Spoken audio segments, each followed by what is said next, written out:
The text came at 4:47 p.m. on November 3rd, exactly 3 weeks before Thanksgiving. Dad, Sarah, about Thanksgiving this year. Diana and I think it's best if you sit this one out. I stared at my phone in the middle of a client meeting. My senior associate, Marcus, noticed my expression and quietly took over the presentation. I stepped out into the hallway of our firm's headquarters, the glass walls offering a panoramic view of downtown Seattle. What do you mean sit it out? Dad, Diana is bringing some important colleagues from her firm. She's up for senior partner. It's a big deal. You know how these things are. I did know. My father, Richard Chin, had always been acutely aware of appearances. After my mother died when I was 16, he'd thrown himself into his career as a financial consultant. Impressing people became his primary language. I'm your daughter. Dad, don't be dramatic. Diana's an environmental lawyer. She argues cases in front of senators. Her colleagues are influential people. You do drafting work, right? Some technical thing? It's just not the same level, sweetheart. You understand? I didn't respond immediately. I stood there, 34 years old, looking out at the Seattle skyline where 3 buildings bore my architectural signature. The newest one, the Cascade Tower, had been featured in Architectural Digest 2 months ago. I understand perfectly. Good. We'll do something after the holidays. Just us. I promise. He'd been promising just us time for 3 years, since he started dating Diana Fitzgerald. None of those promises had materialized. I returned to the conference room where Marcus had smoothly transitioned to discussing sustainable materials integration. Our client, the CEO of Pacific Environmental Solutions, nodded enthusiastically. She didn't know that I'd designed her company's headquarters 2 years ago under our firm's name, Morris & Associates. Most people didn't know. I preferred it that way. Ms. Chen, the CEO said when I rejoined them, Marcus was just explaining your innovative approach to green building standards. I have to ask, is it true you have an AIA Gold Medal? Yes, I said simply. 2019. The American Institute of Architects Gold Medal. The highest honor in American architecture. At 31, I'd been the youngest recipient in 40 years. The award sat in my apartment, not in my office. Accolades made me uncomfortable. Marcus grinned. He was one of the few people who understood my pathological humility. She's also been nominated for the Pritzker Prize twice, but she won't tell you that. The Pritzker Prize? The CEO's eyes widened. That's like the Nobel Prize of Architecture. I didn't win, I said quickly. The nomination doesn't mean much. Marcus laughed. She designed the Seattle Climate Research Center that won the AIA Institute Honor Award. The Vancouver Sustainability Tower. The Portland Green Corridor Complex. But sure, Sarah, you just do drafting work. I'd used those exact words before. My father had asked me once years ago what I did all day. Drafting, I'd said, because explaining sustainable architectural design to someone who wasn't interested felt exhausting. He'd nodded, satisfied with the answer, and never asked again. That evening I sat in my apartment, a modest 2-bedroom in Capitol Hill that I'd owned for 6 years, and thought about Thanksgiving. My father didn't know that Morris & Associates was the premier sustainable architecture firm in the Pacific Northwest. He didn't know that I was a principal, not just an employee. He didn't know that I'd been featured in Architectural Record, that I'd given a keynote address at the International Green Building Conference in Geneva, or that I consulted for the UN on sustainable urban development. He'd never asked. My phone buzzed. Dad, Diana wanted me to mention, please don't tell people at your work about Thanksgiving. She doesn't want any awkwardness if it somehow gets back to her colleagues. You know how office gossip spreads. I set the phone down without responding. The next 3 weeks passed in their usual controlled chaos.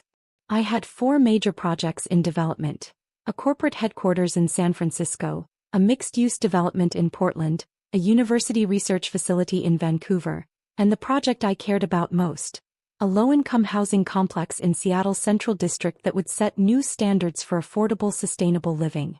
On November 15th, I attended a construction milestone meeting for a project that would become relevant very soon: the Fitzgerald Environmental Law Partners building. I didn't make the connection immediately. Fitzgerald isn't an uncommon name.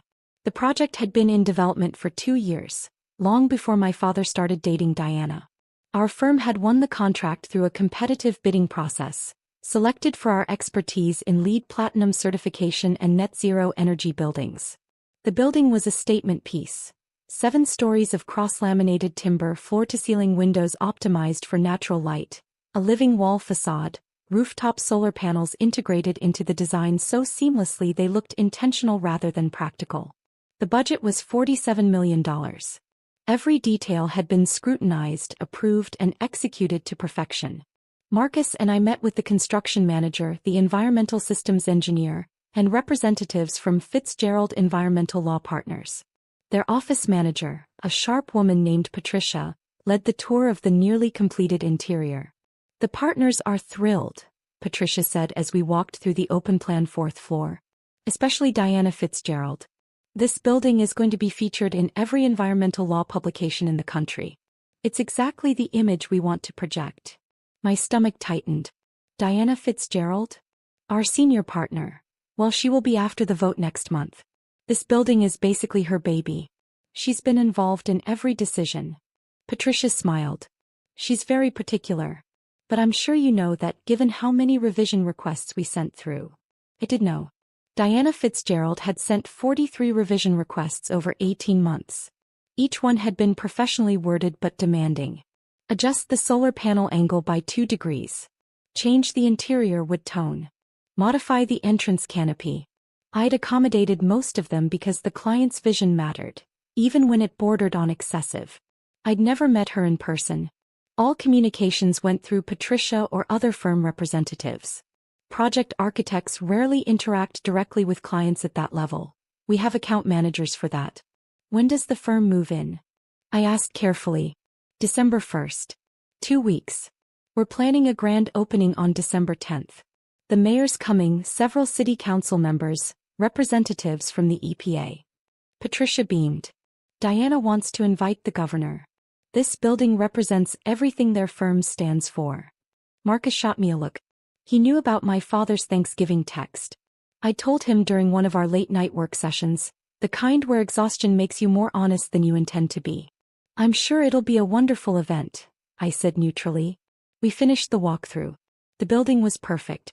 My team had ensured every detail met not just code requirements but our own higher standards. The geothermal heating system, the rainwater collection infrastructure, the smart glass that tinted automatically to reduce cooling costs. It was my best work. In the lobby, workers were installing the final piece, a large bronze plaque next to the entrance. Fitzgerald Environmental Law Partners, building designed by Morris and Associates principal architect Sarah Chin, FAIA Gold Medal recipient, 2019 LEED Platinum certified net zero energy building, completed November 2024. I stood there looking at my name, my credentials, my achievement. Diana Fitzgerald would walk through these doors in 2 weeks and see it. "Sarah." Marcus touched my arm. "You okay?" "I'm fine," I said. "Let's get back to the office." Thanksgiving arrived.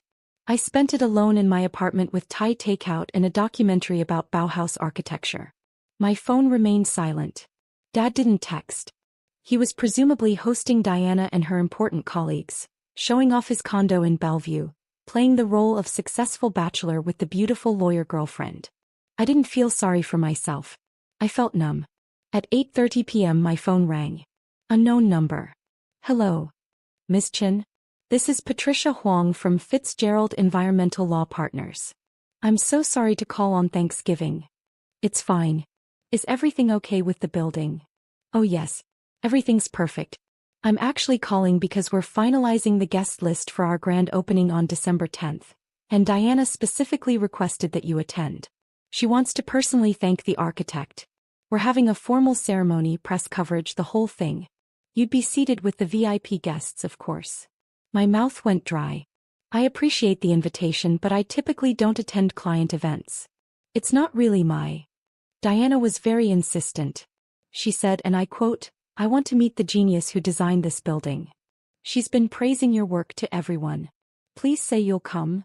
Thought about my father. About Thanksgiving dinner happening right now, probably winding down, Diana charming her colleagues, Dad playing the proud supportive boyfriend. "I'll be there," I said. December 1st came faster than expected. The Fitzgerald firm officially moved into their new building. I monitored the transition remotely. Our firm always tracked the first weeks of occupancy to catch any issues early. Everything functioned flawlessly. The smart building systems reported optimal energy usage. The air quality sensors showed perfect readings. The solar panels generated even more power than projected. On December 3rd, I received an email from Patricia with the grand opening itinerary. The ceremony would begin at 6 p.m. Speeches from Diana Fitzgerald, the mayor, and a representative from the American Institute of Architects. Then a reception on the 4th floor with catering by one of Seattle's premier sustainable food companies. At the bottom of the email, dress code, business formal. This is a significant event for our firm's reputation. I owned exactly 2 formal business outfits. Architecture isn't a field that requires much formal wear. We're usually in hard hats and work boots at construction sites or casual wear at the office. I'd need to go shopping. Marcus insisted on coming with me. You're going to show up looking like the absolute professional you are, he declared, steering me into a boutique in downtown Seattle. None of this, I'll just wear the black pantsuit I bought in 2018 nonsense. I ended up with a tailored navy dress and blazer, expensive but understated. Professional. The kind of outfit that said, I belong here without screaming for attention. On December 9th, the day before the event, Dad texted. Dad, Diana's firm is having a big grand opening tomorrow for their new building. Very fancy event. Governor might be there. She's nervous but excited. I stared at the message for a full minute. Me, that's nice. Dad, she's worked so hard for this senior partnership. This building is going to seal the deal. Some kind of environmental showcase. Very impressive. Me, I'm sure it is. Dad, anyway, just wanted to share. Hope work is going well for you. We should really get lunch sometime soon. I didn't respond. That night I barely slept. I kept imagining different scenarios. Diana seeing my name on the plaque and not making the connection. Chin is a common name. Diana making the connection but not caring. Diana making the connection and feeling embarrassed. That last option seemed most likely and most satisfying, and I felt guilty for feeling satisfied. I didn't want to be vindictive. I just wanted to be seen. December 10th arrived cold and clear. Seattle winter at its most beautiful. Sharp air, blue sky, the city lights already twinkling even though it was only 4 p.m. I dressed carefully. The navy outfit looked good. Professional. I wore minimal jewelry. Just the simple gold watch my mother had given me for my 16th birthday, 2 months before she died. I pulled my hair back into a low bun. Light makeup. I looked like exactly what I was. A successful architect attending a professional event. Marcus met me at my apartment. He'd insisted on coming as my +1, even though the invitation was for me alone. Moral support, he'd said. And I want to see the look on this woman's face. We arrived at 5:45 p.m. The building looked stunning in the evening light, the facade illuminated by carefully designed external lighting that highlighted the timber construction and living wall. A red carpet led to the entrance where 2 young associates from the Fitzgerald firm checked names against a guest list. Sarah Chen, I said. The associate's eyes widened. Miss Chen? Yes, of course. You're seated at the head table. Please come in. Diana has been asking about you all day. The lobby was transformed. The harsh construction lighting had been replaced with warm ambient light. The polished concrete floors gleamed. White-clothed cocktail tables dotted the space, already filling with guests in formal attire. I recognized the mayor talking with a city council member. Several faces from the Seattle architecture community. Press photographers moving through the crowd. And there, near the center of the lobby, stood my father and Diana Fitzgerald. Diana was tall, mid-40s, with perfectly highlighted blonde hair and the kind of polished appearance that came from years of courtroom presentations. She wore a deep green dress that probably cost more than my entire outfit. She laughed at something the mayor said, touching his arm lightly, the perfect political gesture. My father stood beside her, beaming. He wore a suit I'd never seen before. Expensive, perfectly tailored. He looked proud. Happy. He hadn't seen me yet. Marcus touched my elbow. You want to get a drink first? Yeah. We moved to the bar set up along the side wall. I ordered a gin and tonic, though I had no intention of drinking much. I needed to stay sharp. Sarah Chen. I turned. A woman in her 50s approached, smiling warmly. I recognized her immediately. Judith Morrison, president of the AIA Seattle chapter. Judith. It's good to see you. I should have known you designed this building. It has your fingerprints all over it. The integration of function and beauty, the absolute commitment to sustainability without sacrificing aesthetics. She gestured around the lobby. This is going to win awards. You know that, right? The team did excellent work. The team you led. Judith smiled knowingly. I'm presenting you with the AIA Seattle Medal of Honor in February. Consider this your advance notice. Please don't try to decline. Before I could respond, Patricia appeared at my elbow. Miss Chin. Diana is ready to meet you. Would you mind coming over? We're starting the formal program in 10 minutes. My heart rate picked up. Marcus gave me an encouraging nod. I followed Patricia through the crowd.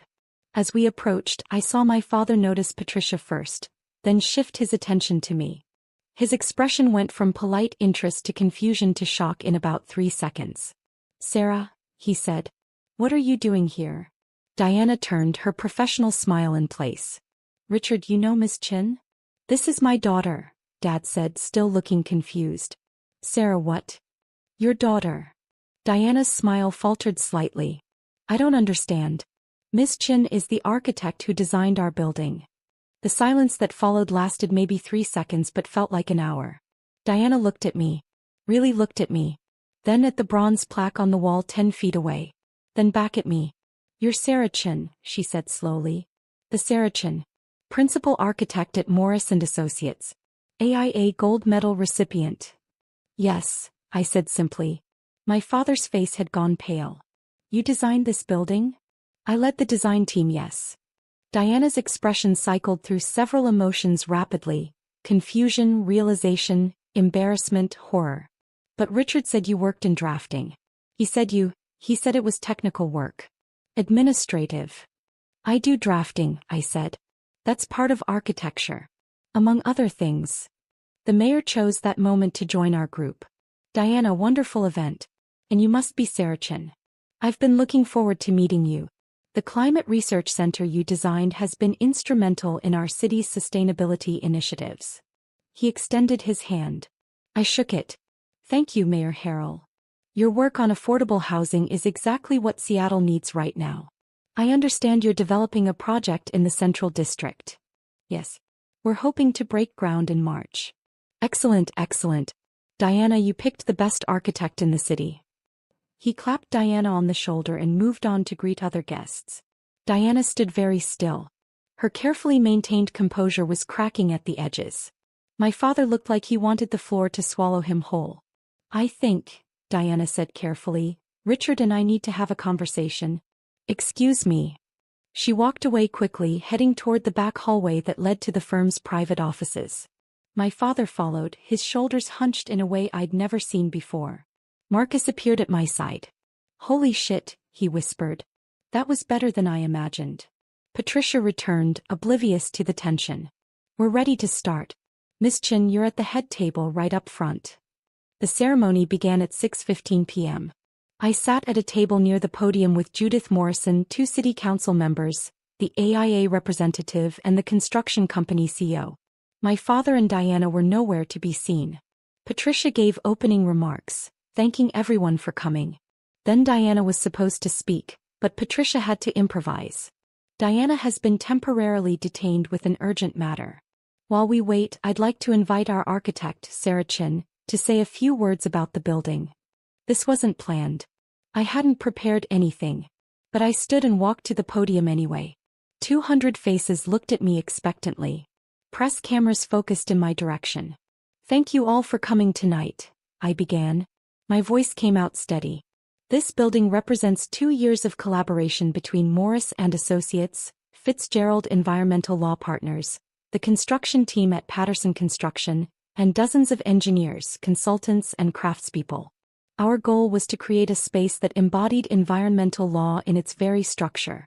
A building that doesn't just house environmental advocates but demonstrates environmental stewardship in every material choice, every system, every design decision. I talked about the cross-laminated timber that sequestered carbon rather than releasing it. The geothermal system that eliminated fossil fuel heating. The rainwater collection that reduced municipal water demand by 70%. The solar panels that generated 105% of the building's energy needs. I didn't talk about the 43 revision requests. I didn't mention that I'd never met Diana before tonight. I kept it professional, focused on the work. When I finished, the applause was genuine and warm. I returned to my seat. 5 minutes later, Diana emerged from the back hallway. She'd reapplied her makeup, but her eyes were red. She walked to the podium with her shoulders back, every inch the senior partner she aspired to be. "Thank you all for your patience," she said, her voice only slightly tight. "Tonight is about celebrating a building that represents everything our firm stands for. And I'd like to take a moment to specifically recognize the brilliant architect who brought our vision to life, Sarah Chen."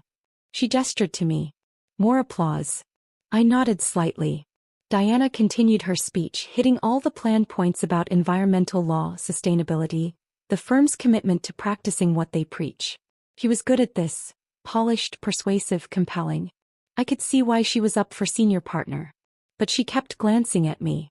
And I noticed she never mentioned my father, who had reappeared and was sitting at a table in the back corner, looking miserable. After Diana, the mayor spoke. Then the AIA representative gave brief remarks about sustainable design. Then Patricia announced that the reception was open and invited everyone to the 4th floor. I tried to slip out quietly. I'd fulfilled my obligation. I'd attended the event, been recognized, represented my firm professionally. Now I could leave. "Sarah, wait." Diana's voice. I turned.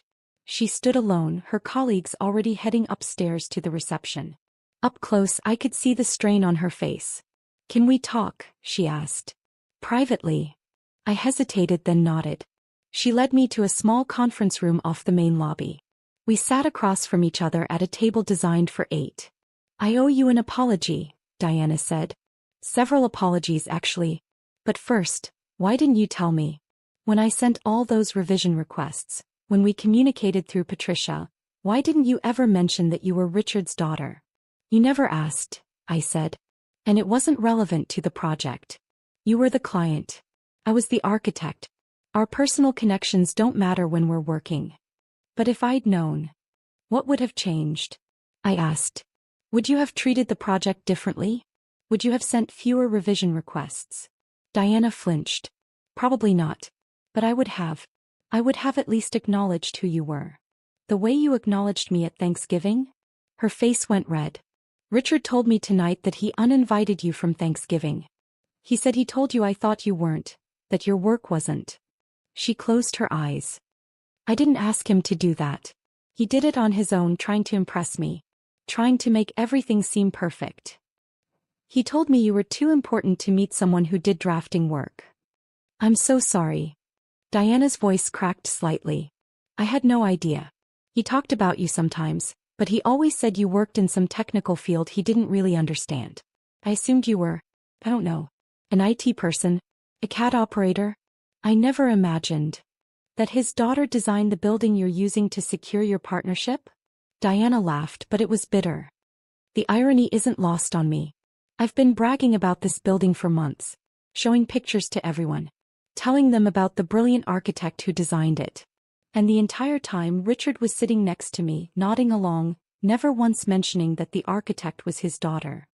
"He didn't know," I said. "I never told him what I actually do.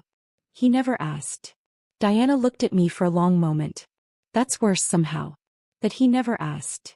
We sat in silence. From upstairs I could hear the reception in full swing.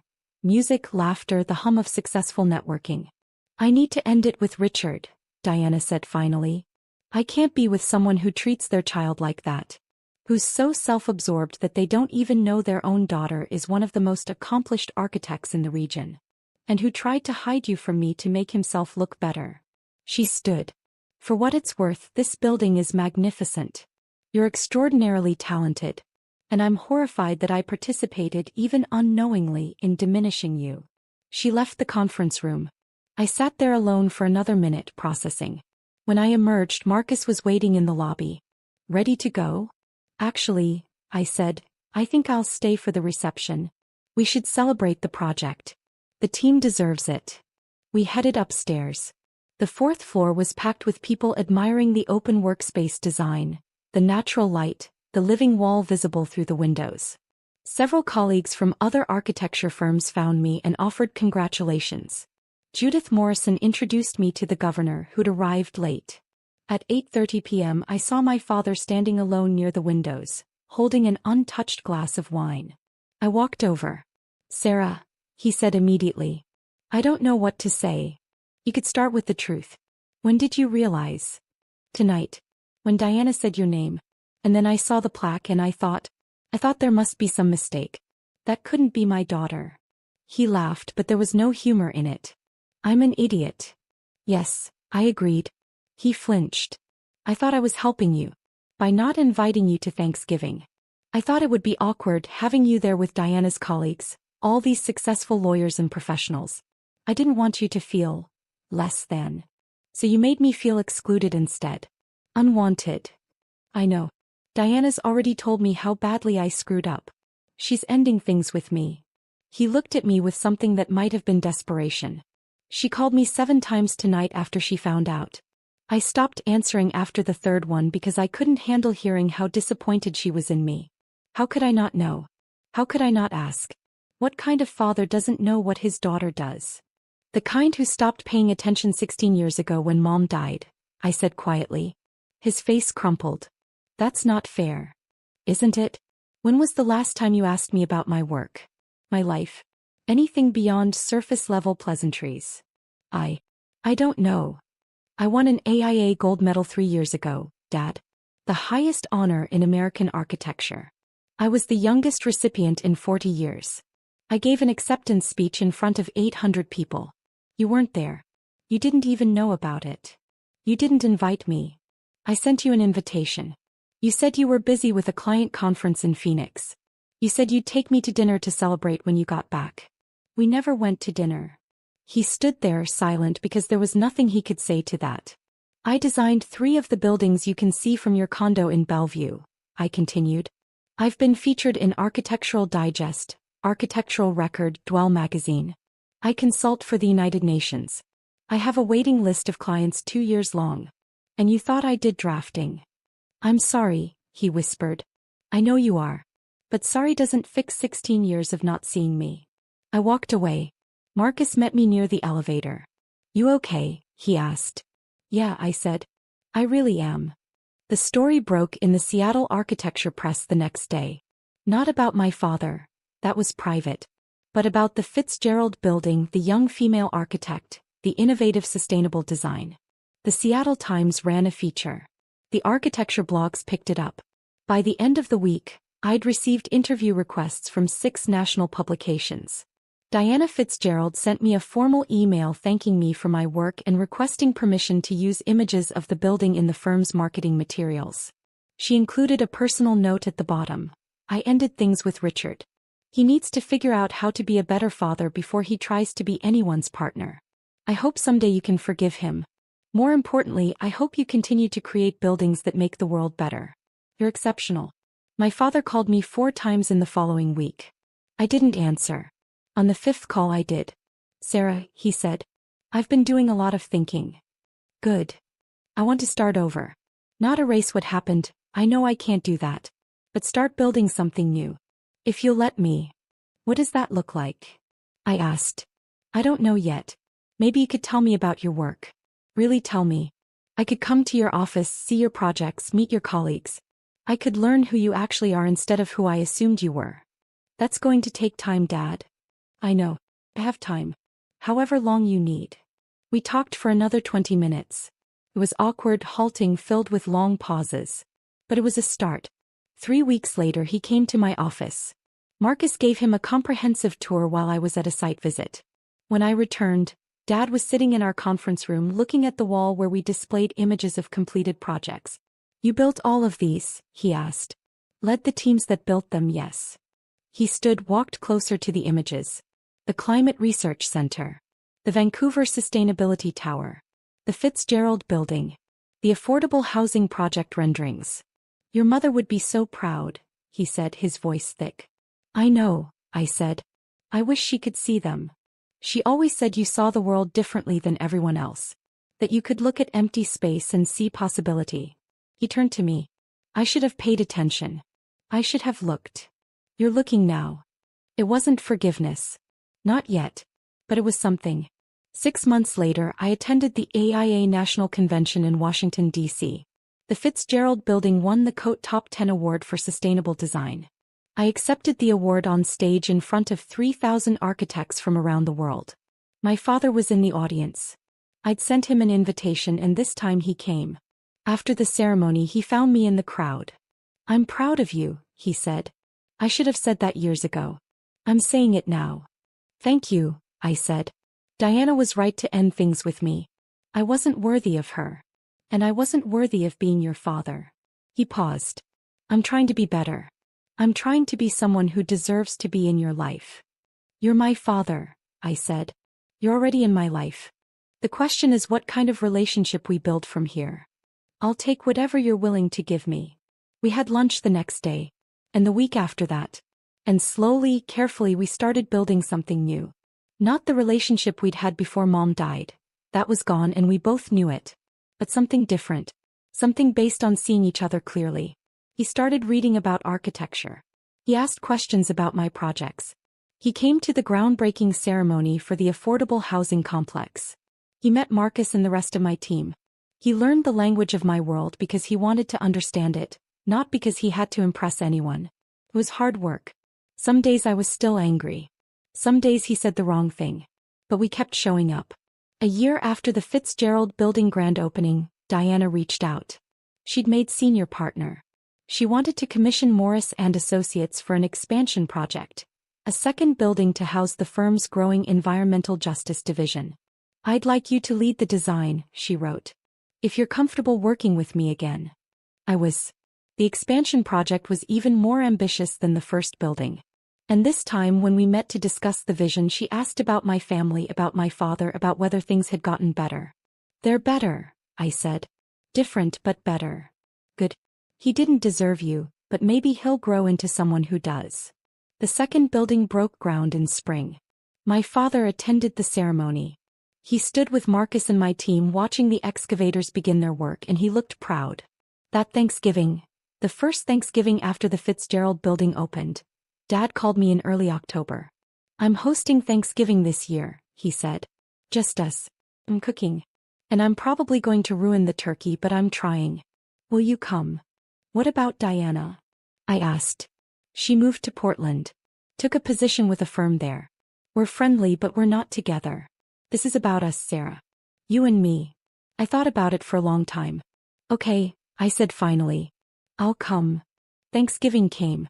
He did ruin the turkey, it was dry as dust. But the mashed potatoes were good, and the pie was from a bakery neither of us had the skill to attempt. We sat at his dining table, the Bellevue skyline visible through the windows, and we talked. Really talked. He asked about my current projects. I told him about the affordable housing complex, about the challenges of designing sustainable buildings on a limited budget, about the community meetings where residents shared what they needed in their homes. He listened. He asked questions. He saw me. I missed so much, he said as we cleaned up. 16 years of your life. Your achievements. Your struggles. All of it. You can't get it back, I said. But you can be here now. I'm here, he said. I'm not going anywhere. We stood at his sink washing dishes together, and I realized this was what I'd wanted all along. Not grand gestures or dramatic apologies. Just this. Someone paying attention. Someone seeing who I actually was. The Fitzgerald Building stood downtown, its bronze plaque catching the city lights. My name. My achievement. My proof that I existed in the world as something more than someone's overlooked daughter. But here in my father's kitchen washing dishes and making awkward conversation, I found something the plaque couldn't give me. The beginning of being seen by someone who should have been looking all along. It wasn't a fairy tale ending. We still had years of work ahead of us, years of learning how to be family again. But it was a foundation. And as an architect I understood the importance of a solid foundation. Everything else we could build from there.